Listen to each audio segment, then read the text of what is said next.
Hello everyone. So today we are going to discuss the step-by-step guide for quant preparation for the CAT MBA examination. We are sitting on Feb and CAT generally होता है नवंबर के last week में और you could say the last Sunday of November as of now यही है. तो means we have 9 month. What to do, how to do, क्या करना है, कैसे करना है क्वांट के लिए मैं भी बात करूंगा. बाकी सेक्शन भी मैं बहुत जल्द कवर करूंगा कि अगर आप ये फॉलो करते हो तो definitely what you are right now वो इंप्रूव होगा ही होगा. तो चलो स्टार्ट करते हैं क्या करना नहीं करना है. ये सेशन बिगिनर के लिए है. तो जनरली हम दो टाइप से डिवाइड करते हैं कैट की जनता को. One is a beginner, second one is a retakers या प्रो यू कुड से कि नहीं हमने पहले है वेटरन्स है. तो ये जो सेशन है बिगिनर के लिए. मैं आपको एक एक स्टेप बताऊंगा. Could be a 5 step 6 step 7 step process. आप जो गौर से सुनना वो ट्राई करना. अब देखो हमने डिवाइड तो कर दिया बिगिनर्स और द रीटेकर्स और वेटरन्स में हमने डिवाइड कर दिया है. तो वेटरन तो कोई नहीं होता है अनटिल अनलेस उसका बी स्कूल कन्वर्ट नहीं हो जाता है. सबके सब दो ही टाइप के होते हैं, बिगिनर्स और रीटेकर्स. बिगिनर्स का मतलब मैं पहली बार आप कैट देने जा रहे हो. रीटेकर्स का मतलब आपने पहले कैट दिया है लेकिन आप कैट को अच्छे से दोगे तभी मैं उसको रीटेकर मानूंगा. अगर आपका ये सेकंड कैट है लेकिन आपने पहला कैट बस जस्ट सेक ऑफ अटेम्प्ट दे दिया है तो भी आप एज अ बिगिनर्स की कैटेगरी में आते हो. तो मैंने आपको सबसे पहले क्या समझाया कि आप किस कैटेगरी में आते हो. आप बिगिनर हो या आप रीटेकर्स हो. मैंने आपको बताया रीटेकर्स को मैं काउंट नहीं करता हूं जिन्होंने CAT just for sake CAT दे दिया था. तो इसी तरह हमें कैट एग्जाम को समझना है कि आखिर कैट एग्जाम है क्या, ये कैसे होता है और इसमें क्वांट का क्या इंपॉर्टेंस है और क्वांट किस तरह से दिखता है. तो सबसे पहले हमें समझना है understand the exams and understand the exam pattern. देखो टोटल 20 आईएम्स हैं इंडिया में. कैट जनरली आईएम्स के लिए होता है, ऐसा नहीं है. वी हैव 1000 प्लस रफली 1200 प्लस बी स्कूल्स कैट के स्कोर को यूज करती हैं फर्स्ट स्क्रूटनी के लिए. What do mean first scrutiny? That is written test, then आपका जीडी वैट PI as per the b school उनका अपना प्रोसेस होता है उसके लिए लेते हैं. तो कैट को पहला स्क्रूटनी देखते हैं. तो इन द 20 आईएम्स जिसमें फर्स्ट जो है ओल्ड 6 आईएम्स हैं जिन्हें हम क्या बोलते हैं कैट कमिटी. ये 6 आईएम्स के ही कोई ना कोई एक आईएम्स आपका कन्वेनर होता है. कन्वेनर का मतलब जो कैट को कंडक्ट करवाता है और कैट के कमिटी के साथ. अब रही बात, आपने देखा कि 6 आईएम्स आपका कैट कन्वेनर हो गया जिसे हम कैट कमिटी बोलते हैं. Then the first generation IIMs जो 7 आईएम्स होते हैं and the second generation IIMs जो 7 आईएम्स होते हैं. 6 + 7 इज टोटल 20 आईएम्स हमारे पास हैं. लेकिन कैट कमिटी या कैट के क्वेश्चन सेटर्स या कैट में किस टाइप के क्वेश्चंस आएंगे वो 6 आईएम्स ही अभी एज ऑफ नाउ डिसाइड करती है. ये कब पता चलेगा? जनरली ये पता चलता है in the month of April May June तक. अप्रैल मई तक पता हो जाता है कि आखिर ये मतलब इन टर्म्स मई तक पता चल जाता है पूरी तरह की आखिर कौन आईएम्स हमारा क्वेश्चन डिसाइड कर रहा है, बना रहा है. अब रही बात सर कैट के क्वेश्चंस बनाते कौन है. सो कैट के क्वेश्चंस कैट कमिटी जो है आपकी जो कन्वेनर है वो कैट कमिटी फिर से बनाती है. एक कैट के क्वेश्चन बनाने का एक अपना कमिटी बनता है, एक अपना कमिटी होता है, वो कैट का क्वेश्चन बनाते हैं. तो कैट के क्वेश्चंस में थोड़ा सा कैट कन्वेनर्स या कैट का जो आपका जो आईएम्स है उसका थोड़ा सा टच आ जाता है. तो अभी कैट में क्या क्वेश्चंस आएंगे क्या क्वेश्चन नहीं आएंगे ये बात की बात है. अभी समझना है कि एग्जाम पैटर्न्स डेफिनेटली थोड़े से जिस आईएम्स के पास आपकी कमिटी की पावर होती है, कन्वेनर की पावर होती है, थोड़ा टच होता है. तो हम देखेंगे जब एग्जाम्स आएगा तो उस पर हम बात करेंगे. सो हमें समझना है. अब यहां पे जो है एज ऑफ नाउ जो ट्रेंड चल रहा है वो 60 मिनट्स का हमारा जनरली जो एग्जाम्स होता है 60 मिनट का होता था. अब क्या होता है 40 मिनट के एग्जाम्स भी हो गए हैं. मतलब 2 आवर्स का होता है, 40 मिनट ईच सेक्शन होता है जिसमें आपके 24-26 क्वेश्चन होते हैं. मैं एक रफली नंबर्स आपको ले रहा हूं. एक्चुअली क्या नंबर्स होगा वो तो कैट जब नोटिफिकेशन आएगा उसके बाद ही पता चलता है. तो हमारे पास 24-26 क्वेश्चन होते हैं, मान लेता हूं मैं इस नंबर्स को. देन उसमें क्या होता है, उसमें हमारे पास एमसीक्यू क्वेश्चंस होते हैं. एमसीक्यू का मतलब आपके पास 4 ऑप्शन होंगे एंड आपको इसमें से एक को टिक करना होता है. और कुछ होता है क्या इनपुट क्वेश्चन. इनपुट क्वेश्चन का मतलब इंटीजर इनपुट आपको पुट करना होता है as per the last year. Sometimes कभी कभी पॉइंट भी पुट करना होता है. तो ये पैटर्न में हमें पता है कि एमसीक्यू क्वेश्चन आएंगे और कुछ में कुछ ऑप्शन नहीं होगा. एक क्वेश्चन होगा लाइक 2 + 2 इज व्हाट. तो आपको अपने माउस की मदद से वहां पे कीबोर्ड का जो है 0 1 2 9 डिजिट्स पॉइंट और माइनस वैल्यूज होते हैं उसके थ्रू आपको वहां पे 4 टाइप करना है और सबमिट करना है. तो हमें पता चल गया कि 2 टाइप के क्वेश्चंस हैं. One is the input questions, one is the MCQ question. कितने होते हैं ये रफली होता है कि out of 24 questions 5 to 6 input question होते हैं. बट इसका कोई ऐसा नहीं है कि ये पैटर्न को फॉलो करेगा. ये आपको पता कब चलता है डी डे को. तो देखो अनसर्टेनिटी बहुत ज्यादा है कि कौन सा क्वेश्चन क्या हो सकता है क्या नहीं हो सकता है. बट हम अनसर्टेनिटी के साथ आगे बढ़ना चाहेंगे. तो एग्जाम पैटर्न में अनसर्टेनिटी है, कौन सा करता है। तो यही तो सबसे ब्यूटी ऑफ द कैट है, बिकॉज आपके पास अनसर्टेनिटी हमेशा होती है। तो ब्यूटी ऑफ द कैट को हम देखते हैं। मैंने कहा कि बिगिनर और दूसरा क्या है हमारे पास, रीटेकर्स को मैं अलग अलग डिसाइड करता हूं, डिवाइड करता हूं। एक जो कहीं से कोचिंग ले रहे हैं या एक सेल्फ स्टडी कर रहे हैं। तो मान लेता हूं अगर आप कहीं से कोचिंग ले रहे हो तो वो आपको अपने तरीके से पढ़ाएंगे, उनको फॉलो करो। अगर आप कहीं से कोचिंग नहीं ले रहे हो तो आप अपने तरीके से पढ़ो और इसको फॉलो करो। तो मैं दोनों को मर्ज करके बताने की कोशिश करूंगा आखिर क्या होता है। सबसे पहले लर्न द बेसिक कॉन्सेप्ट। पहला एग्जाम पैटर्न समझेंगे, जो मैंने आपको बताने की कोशिश की कि हमारे पास टीटा होता है, दैट इज इनपुट क्वेश्चंस होते हैं, और हमारे पास क्या होता है, एमसीक्यू क्वेश्चंस होते हैं, जो जनरली हमारे क्वांट के कुछ सिलेबस टॉपिक्स को कवर करते हैं। मेजर टॉपिक्स आपका अलजेब्रा होता है, ज्योमेट्री होता है, अरिथमेटिक होता है, मिसलेनियस एंड नंबर सिस्टम होते हैं। तो जनरली आपके क्या है, 5 टॉपिक में हम डिवाइड कर सकते हैं। सब टॉपिक्स बहुत सारा बनता है, लेकिन जो मेजर टॉपिक है वो अरिथमेटिक है। अरिथमेटिक के अंदर सब टॉपिक्स बहुत सारे होते हैं। आपका ज्योमेट्री है, उसके अंदर सब टॉपिक्स होते हैं। अलजेब्रा है, उसके अंदर सब टॉपिक्स होता है। नंबर सिस्टम है, एंड मिसलेनियस में लॉग वॉग आप बाकी सीक्वेंसेस देखते हो। तो वो मेजर में अगर हम देखें मेजर चंक, तो हम इसे 5 सेक्शन में डिवाइड करते हैं। कहीं कहीं ये 7 सेक्शन में डिवाइड होता है, लेकिन मेजर आपका क्या है, 5 सेक्शन में डिवाइड करते हैं। अब इस 5 सेक्शन में आप चाहे तो सेल्फ स्टडी से कर रहे हो या आप किसी कोचिंग इंस्टीट्यूट के साथ कर रहे हो। अगर आप किसी कोचिंग इंस्टीट्यूट के साथ हो तो डेफिनेटली वो जो पढ़ा रहे हैं उसको फॉलो करो, डेफिनेटली फॉलो करो। या अगर अपने साथ हैं तो आपको डिसाइड करना है कि कौन सा करना है। तो जनरली मैं जो सजेस्ट करता हूं, आपके पास स्टार्ट अगर आपको करना हो तो आप अरिथमेटिक से स्टार्ट कर सकते हो, नंबर सिस्टम से स्टार्ट कर सकते हो, समटाइम्स अलजेब्रा से स्टार्ट कर सकते हो। लेकिन कभी भी ज्योमेट्री से स्टार्ट करने को मैं सजेशन में नहीं देता हूं, बिकॉज ज्योमेट्री स्टार्ट करके आपको ऐसा लगेगा सम पॉइंट ऑफ टाइम कि आप कहीं फंस गए हो, कहीं उलझ गए हो। उसके पहले आप थोड़ा सा अपने आप को, क्या बोलता हूं मैं ना, अगर लंबी रेस दौड़ना होता है तो हमें वार्म अप करनी चाहिए। तो वार्म अप करने के लिए नंबर सिस्टम, अरिथमेटिक और अलजेब्रा काफी अच्छा है। Geometry could be in the middle value. तो अगर आपका, बट स्टिल अगर आपके कोचिंग इंस्टीट्यूट में आपके मेंटर्स आपको ज्योमेट्री से स्टार्ट कर रहे हैं तो उन्होंने अपना कुछ पैटर्न तो रखा ही होगा, तो आप उनको फॉलो कीजिए, कोई प्रॉब्लम नहीं है। वो आपको पता है कि उनको कैसे कैसे आगे प्लान करना है। लेकिन अगर आप सेल्फ स्टडी कर रहे हैं तो आप स्टार्ट कर सकते हो नंबर सिस्टम, अरिथमेटिक या अलजेब्रा से, एंड उसको देखेंगे। तो हमने स्टार्ट किया, एक टॉपिक पिक किया, मैं आपको बताऊंगा कि आगे क्या करना है। बट सबसे इंपॉर्टेंट है learning the basic concept. Learn करो बेसिक कॉन्सेप्ट, चाहे आप सेल्फ स्टडी कर रहे हो या कहीं कोचिंग से कर रहे हो। बेसिक कॉन्सेप्ट को समझना बहुत जरूरी है।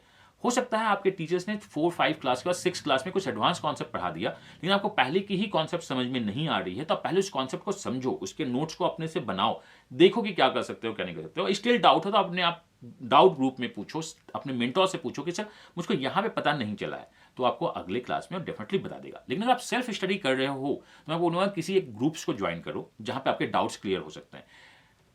फेसबुक पे बहुत सारे ग्रुप्स हैं, टेलीग्राम पे हम लोग का ग्रुप्स है जिसको मैं ओपन कर दूंगा। अभी वो ग्रुप क्लोज हो कर रखा हूं मैंने, लिंक डिस्क्रिप्शन में है।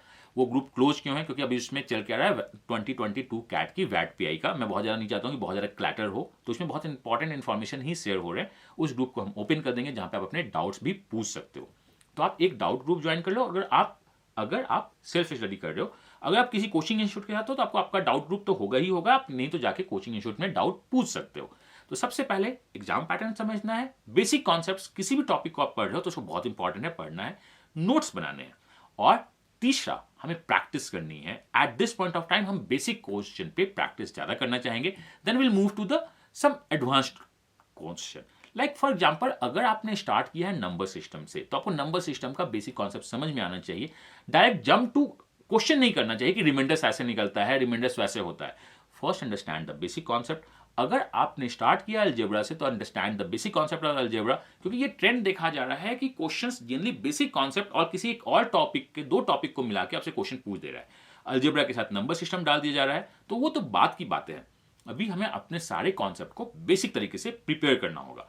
एंड अगर आप सेल्फ प्रिपरेशन कर रहे हो तो किसी एक बुक को फॉलो कर सकते हो जो अभी बुक आपके पास है, या किसी कोचिंग इंस्टीट्यूट से उनका मटेरियल आप ले सकते हो, परचेज कर सकते हो, उसको सॉल्व करना स्टार्ट कर सकते हो। या आपके पास पहले से आपके मेंटोर्स या आपके सीनियर्स का कोई मटेरियल है, आप उसको सॉल्व कर सकते हो। आप कोचिंग इंस्टीट्यूट में तो coaching institute time to time आपको बहुत बार मटेरियल प्रोवाइड करवाते रहती है, या बहुत बार एक ही बार बल्क में दे देती है कि ये तुम्हारा मटेरियल है। तो जो भी मटेरियल है आप उसको सॉल्व करते रहिए, बेसिक पे कमांड कीजिए, बहुत इंपॉर्टेंट है।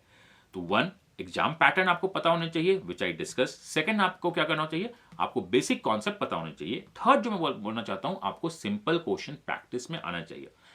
आप डेफिनेटली स्लो हो सकते हो या डेफिनेटली आप फास्ट हो सकते हो रिलेटिवली। आप पहले सिंपल जो क्वेश्चन हैं जिसको हम लोग लेवल ऑफ डिफिकल्टी 1 बोलते हैं या क्लास सीट्स बोलते हैं, उसको आप सॉल्व करना स्टार्ट कीजिए। जब बेसिक कॉन्सेप्ट और सिंपल क्वेश्चन पे आपको लगता है कि नहीं अब ये मेरे से सॉल्व हो रहा है, तो मैं बोलूंगा कि ये जो आप कर रहे हो, किसी एक टॉपिक को जो कर रहे हो, ये हर एक फेज में करो।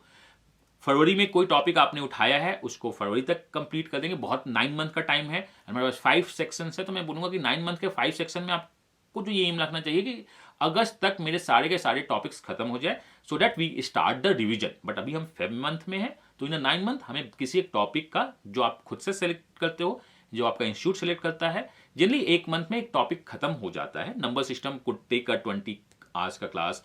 अरिथमेटिक एक लंबा टॉपिक है, तो इसमें सब टॉपिक्स में हम लोग बांटते हैं। ज्योमेट्री एक लंबा टॉपिक है, अलजेब्रा एक लंबा टॉपिक है, बाकी तो मिसलेनियस लॉग वॉग जो होता है सबसे लास्ट में ही पढ़ाया जाता है, आपको भी सबसे लास्ट में ही पढ़ना चाहिए। बेसिक कॉन्सेप्ट कर लीजिए, बेसिक क्वेश्चन आप कर लो स्टार्ट करना। अब लोगों को लगता है कि सर मॉक कब देना स्टार्ट करेंगे, तो देखो अभी आप मॉक्स देने के लिए परेशान मत हो, बस आप इसी 3 चीज पे काम करो। बेसिक कॉन्सेप्ट्स प्रैक्टिस करेंगे, बेसिक क्वेश्चंस कॉन्सेप्ट पे प्रैक्टिस करेंगे, देन हम थोड़ा सा एडवांस कॉन्सेप्ट की तरफ जाना स्टार्ट करेंगे और एडवांस क्वेश्चन की तरफ जाना स्टार्ट करेंगे। अब ये एडवांस कॉन्सेप्ट और एडवांस क्वेश्चन क्या होगा, आपके पास कोई भी बुक हो तो उसके जो बाद के क्वेश्चंस होना स्टार्ट होते हैं थोड़ा सा एडवांस होते हैं, तो इसको हम सॉल्व एग्जाम्पल से देखेंगे या डाउट ग्रुप में पूछेंगे इसका क्या है। अगर आप यूट्यूब पे देखना चाहते हो तो इस यूट्यूब पे भी बहुत सारे एडवांस कॉन्सेप्ट और बेसिक कॉन्सेप्ट भी के भी वीडियो हैं, आप उसको फॉलो कर सकते हो। या किसी कोचिंग इंस्टीट्यूट के साथ हो, हम लोगों का भी एडमिशन चल रहा है, एडमिशन स्टार्ट हो चुका है, आप ज्वाइन कर सकते हो। आप उसको आराम से जो जैसे जैसे टीचर्स आपको बताता है आप उस हिसाब से करते जाइए, एकदम पूरा डिटेल्ड फॉर्म में चलता है। तो दीज आर द स्टेप अभी आपको फेब मार्च में फॉलो करना चाहिए। एंड जो सबसे इंपॉर्टेंट है 2 बातें, वो क्या होती है, एनालाइज योर परफॉर्मेंस। क्या अभी मैंने आपसे बस 3 ही बात बताई, basic concept, basic question and advance concept. क्या आपको बेसिक कॉन्सेप्ट, बेसिक क्वेश्चंस बन रहे हैं? बहुत अच्छी बात। एडवांस क्वेश्चन में अगर आप फंस रहे हो तो डिस्कस करो, या किसी स्टेज में आप फंस रहे हो आप अपने मेंटोर से डिस्कस कर सकते हो, अपने गाइड से डिस्कस कर सकते हो, आप इसको डिस्कस कीजिए।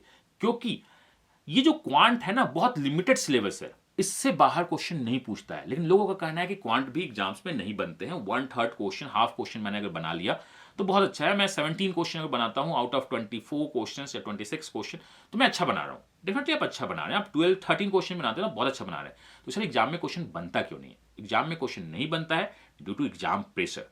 एग्जाम प्रेशर होता है, हम किसी क्वेश्चन में फंस जाते हैं उसके लैंग्वेज के कारण, या हमें ऐसा लगता है कि हमें सारे क्वेश्चन बनाने हैं, तो एग्जाम के टाइम पे हम धीरे धीरे समझेंगे। अगर आप अपने आप को स्टेप वाइज इंप्रूव करते जाते हो तो डेफिनेटली आप 12-13 क्वेश्चन बना लेते हो। एग्जाम पैटर्न में कैसे करना है वो अभी फेब के लिए नहीं है, वो हम लोग स्टार्ट करेंगे अगस्त सितंबर में, जब कैट का नोटिफिकेशन आएगा, मॉक्स देना स्टार्ट करेंगे। अभी एट द फेब एंड मार्च आपको बेसिक कॉन्सेप्ट किसी भी टॉपिक को अगर आपने पढ़ा है, फेब मार्च में बस 2 टॉपिक खत्म करने का टारगेट रखिए, या 1.5 टॉपिक खत्म करने का टारगेट रखो अगर टॉपिक्स बड़े बड़े हैं। Number system, arithmetic, algebra, geometry and miscellaneous, मैंने 5 टॉपिक में बांटा है। जनरली एक मंथ में एक टॉपिक खत्म हो जाता है अगर वो नंबर सिस्टम हो। अरिथमेटिक बड़ा टॉपिक होता है, वो टाइम लेता है। अलजेब्रा थोड़ा सा बड़ा टॉपिक होता है, वो टाइम लेता है। ज्योमेट्री भी एक मंथ में जनरली खत्म हो जाता है, 1.5 मंथ में। अगर आप सेल्फ प्रैक्टिस कर रहे हो या आप किसी कोचिंग इंस्टीट्यूट में जा रहे हो तो इतना टाइम लेता है, तो 1.5 टॉपिक को बहुत हम आराम से बढ़ना चाहेंगे। 5 मंथ का टाइम, 5 टॉपिक्स को हम ब्रेक करेंगे, उसको कंप्लीट करेंगे, देन अगस्त सितंबर से रिवाइज करेंगे और अक्टूबर नवंबर में सुपर रिवाइज कर देंगे, तो ये पूरी की पूरी चीज हमारे दिमाग में बैठ जाएगी। लेकिन यहां पे इंपॉर्टेंट क्या है, आप किसी और के नोट्स पे रिलाई मत करो, आप खुद से नोट्स बनाओ। नोट्स बनाने का मतलब है अगर आपके टीचर ने कुछ पढ़ाया या आपने किसी जगह कुछ पढ़ा तो उसके इंपॉर्टेंट वर्डिंग्स और इंपॉर्टेंट कॉन्सेप्ट्स नोट कर लेना। प्राइम नंबर से जो भी है वर्डिंग्स नोट करने का क्या मतलब होता है, क्योंकि आपके वर्डिंग्स अगर आप खुद के लफ्जों में नोट करते हो तो डेफिनेटली आपको वो हेल्प करता है। तो वर्डिंग्स नोट कर लो, आगे बढ़ो, and at the last if you need any help, when ever you need it, just ask for the help. अगर आपको लगता है आपको कोई जरूरत हो तो आप आस्क कीजिए, क्योंकि आप अगर फंसते रहोगे, स्टक होते रहोगे तो आगे नहीं बढ़ पाओगे।